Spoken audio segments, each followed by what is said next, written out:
요한복음. 앞영상에서 요한은 이 책을 통해 예수님은 메시아요 하나님의 아들이시고 하나님의 본질을 드러내러 육신으로 오신 그분의 말씀이자 영광스러운 임재라고 주장했습니다. 그리고 전반부에 이를 입증할 수 있는 이야기들을 배치했죠. 예수님은 기사와 표적들을 행하시고 자신이 바로 이스라엘의 역사가 줄곧 가리켜온 실체라는 엄청난 주장을 하셨습니다. 이 모든 주장은 논란과 함께 유대 지도자들의 적대심을 야기하고, 이야기는 예수님이 친구 나사로를 위해 목숨을 내려놓으시는 부분에서 절정에 이릅니다. 죽으실 것을 알고도 그를 살리려고 예루살렘 근처에 가심으로써 말이죠. 이제 예수님을 죽이려는 모의가 시작되고 책의 후반부로 들어갑니다. 첫 단락은 마지막 밤에 예수님이 자신의 임박한 죽음에 대해 제자들을 준비시키시는 마지막 말씀에 초점을 맞춥니다. 만찬에서 예수님은 충격적인 행동을 하십니다. 종과 같이 무릎을 꿇고 앉아 제자들의 더러운 발을 씻어주십니다. 이는 그들의 문화에서 선생인 랍비가 제자들에게 절대 하지 않을 일인데요. 예수님은 이것이 그분의 삶 전체의 목적을 상징한다고 하십니다. 하나님의 본성인 자기 희생의 사랑을 드러내는 일 말이죠. 또 이는 예수님이 곧 종이 되어 세상의 죄를 위해 자기 목숨을 버리실 일을 상징하기도 합니다. 이 행동은 그분이 제자들을 사랑하신 것 같이 그들도 서로 사랑함으로써 예수님을 따르라는 큰 계명으로 이어집니다. 관대한 사랑의 행위가 예수님을 따르는 자들의 특징이 될 때 세상은 비로소 예수님이 누구시며 이를 통해 하나님이 누구신지 보게 될 것입니다. 이제 예수님은 유려한 긴 말씀을 전하시고 기도로 마무리하시는데요. 몇 개의 반복되는 주제를 통해 이야기 전체가 통일되는 것을 발견하게 됩니다. 예수님은 계속 떠날 것을 말씀하시면서 슬퍼하는 제자들을 향해 그것이 최선이라고 하십니다.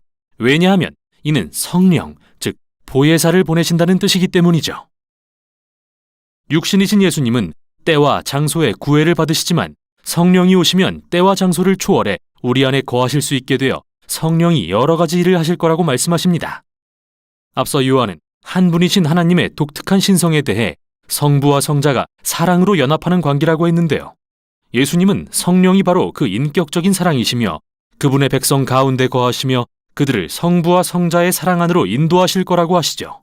그리고 예수님은 그분을 따르는 자들은 마치 포도나무에 가지가 붙어 있듯이 하나님의 사랑 안에 거하는 자들이라고 하심으로써 하나님의 인격적인 사랑이 어떻게 개인의 삶에 스며들어 그들을 치유하고 변화시키며 새롭게 하실 수 있는지 설명하십니다. 뿐만 아닙니다. 성령은 예수님을 따르는 자들에게 권능을 부어 세상에서 사명을 감당하게 하실 것입니다. 먼저는 급진적인 섬김을 통해 이웃사랑의 큰 계명을 이루며 나아가 진리를 증거하는 사명도 감당해야 합니다. 즉 인간이 서로에게 행하는 이기적인 죄악을 드러내고 지적하며 하나님이 세상을 사랑하셔서 예수님을 통해 구원을 이루셨다고 선포하는 것이죠. 그분은 우리에게 참 사람이 되는 새로운 길을 열어주셨습니다. 마지막으로 예수님은 유대 지도자들이 그분을 거절했듯이 그분을 따르는 자들도 반대와 핍박에 부딪힐 거라고 예언하십니다. 그러나 그들에게 담대하라고 하십니다. 왜냐하면 예수님께서 이미 세상을 이기고 승리하셨기 때문이죠. 여기서 예수님이 의미하신 승리란 뭘까요?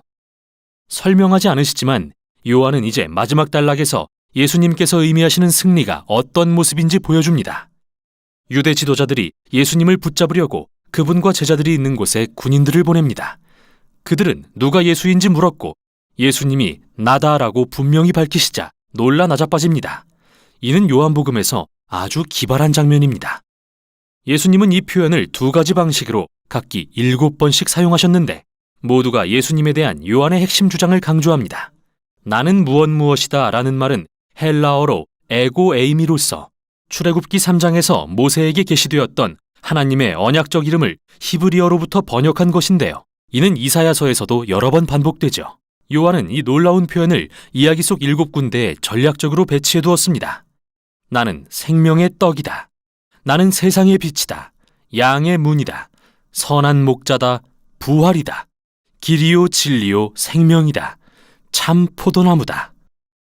요한은 또 예수님이 단순히 나다라고 말씀하신 7번의 상황을 적절히 배치함으로써 하나님의 이름을 상기시킵니다. 그래서 예수님이 붙잡히시는 상황은 역설의 극치가 아닐 수 없습니다. 예수님이 자신의 언약적 이름을 드러내시고 하나님의 능력과 승리를 나타내시는 그때가 바로 자기 생명을 내어주시는 순간이기 때문이죠. 이 일 후에 예수님은 하나님의 아들이자 이스라엘의 왕이라고 주장했다는 이유로 재판을 받으십니다. 먼저는 대제사장 앞에, 다음은 로마 총독 빌라도 앞에 서십니다. 빌라도는 누구든 자기가 왕이라고 주장하는 이들을 간과할 수 없었습니다. 그런 그에게 예수님은 내 나라는 이 세상에 속한 것이 아니라고 하십니다. 즉, 그는 왕이시며 그의 나라는 이 세상을 위한 것이지만 그곳의 가치체계는 완전히 다르며 힘과 위대함에 대한 정의 역시 이 세상으로부터 온 것이 아닙니다. 오히려 그분의 나라는 하나님의 성품에 의해 정의되며 예수님의 이른바 거꾸로 된 나라와 그 핵심인 십자가에 집약되어 나타납니다. 십자가는 세상의 진정한 왕께서 자신을 죄악에 내어줌으로써 죄악을 이기신 곳이며 예수님이 자기를 내어주는 사랑의 행위로 승리하신 곳입니다. 그 후 예수님의 시신은 무덤에 안치되고 봉인됩니다. 그 주 첫날 마리아와 다른 제자들이 그곳에 가보니 이상하게도 입구에 돌이 치워진 채 무덤이 텅 비어 있습니다. 그런데 갑자기 마리아 앞에 부활하신 예수님이 나타나십니다. 여기서 예수님의 부활은 요한복음의 또 다른 7가지 양식과 이어져 있습니다. 요한은 가나의 혼인잔치에서 예수님이 물을 포도주로 바꾸신 사건을 예수님의 첫 번째 표적이라고 했고, 4장에서 병든 소년을 고치신 사건을 두 번째 표적이라고 했습니다. 그 후 숫자를 언급하지는 않지만 이어지는 표적을 세어보면 예수님이 자기 죽음을 무릅쓰고 나사로를 무덤에서 살리신 일이 6번째 표적임을 알 수 있는데요. 이 모든 표적은 이야기의 절정인 가장 위대한 7번째 표적, 바로 죽음에서 부활하신 예수님을 가리키고 있습니다. 예수님은 죽음을 이긴 사랑으로 자신이 하나님의 아들이자 모든 생명의 주관자라는 선언을 확증하신 것이죠. 이후 부활하신 예수님은 모든 제자에게 나타나셔서 약속하신 성령을 보내주심으로써 그들을 파송하십니다. 아버지께 받으신 사명이 제자들을 통해 계속 이루어지도록 말이죠. 이제 이 책의 후기는 세상에서 계속되는 예수님을 따르는 자들의 사명을 살핌으로써 결론을 맺습니다. 몇몇 제자가 고기를 잡으러 나섰으나 아무것도 잡지 못합니다. 예수님이 물가에 나타나셨지만 그들은 알아보지 못하죠. 그때 예수님은 그들에게 그물을 배 다른 편에 던지라고 하십니다. 그들이 순종하자 엄청난 양의 고기가 잡힙니다. 그들은 예수님을 알아봅니다. 여기서 요한은 우리에게 예수님을 따르는 제자도를 제시합니다. 예수님을 따르는 자들은 자기 일에 몰두하는 대신 그분의 음성에 귀 기울이고 그분의 말씀에 단순히 순종할 때 가장 효과적으로 사명을 감당할 수 있습니다. 그럴 때 비로소 자신들의 삶에서 일하시는 그분을 진정으로 만나게 되죠. 그 후 예수님은 베드로와 말씀을 나누신 뒤 그를 예수를 따르는 자들의 특별한 지도자로 세우시며 그 역시 언젠가 자기 생명을 내려놓을 것을 암시하십니다.